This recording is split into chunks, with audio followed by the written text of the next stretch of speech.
O'zbekiston 2030 strategiyasini atrof muhitni asrash va yashil iqtisodiyot yilida amalga oshirishga oid davlat dasturida belgilangan ustuvor vazifalar ijrosi yuzasidan Milliy gvardiya ma'naviyat va ma'rifat markazida mamlakatda ekologik xavfsizlikni barqarorlashtirish tendensiyalari mavzusida Respublika ilmiy-amaliy konferensiya bo'lib o'tdi.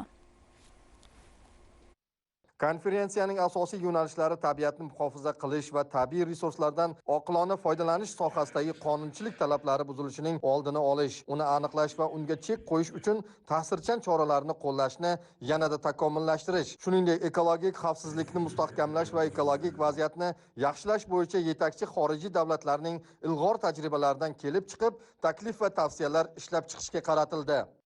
Har birta fuqaroni o'sha burchi mas'uliyati masalalari, ekologik madaniyatni rivojlantirish masalalariga alohida to'xtalib o'tilyapti. Albatta, konferensiyada ko'rib chiqilgan ma'ruzalar asosida konferensiyada ilmiy tavsiyalar, amaliy tavsiyalari ishlab chiqildi va bu tavsiyalar albatta ekologik muvozanatni barqarorlashtirish masalasida normativ-huquqiy hujjatlarni o'zgartirishga qo'shimchalar kiritish imkonini ham beradi.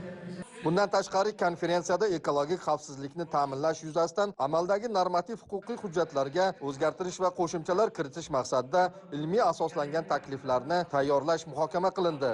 Yakunda konferensiyaning yuqori darajada o'tishiga hissa qo'shgan mehmonlar tashakkurnoma va esdalik sovg'alari bilan taqdirlandi. Shundan so'ng vazirlik va idoralar rahbarlari ishtirokida Ma'naviyat va ma'rifat markazi hududiga daraxt ko'chatlari ekildi.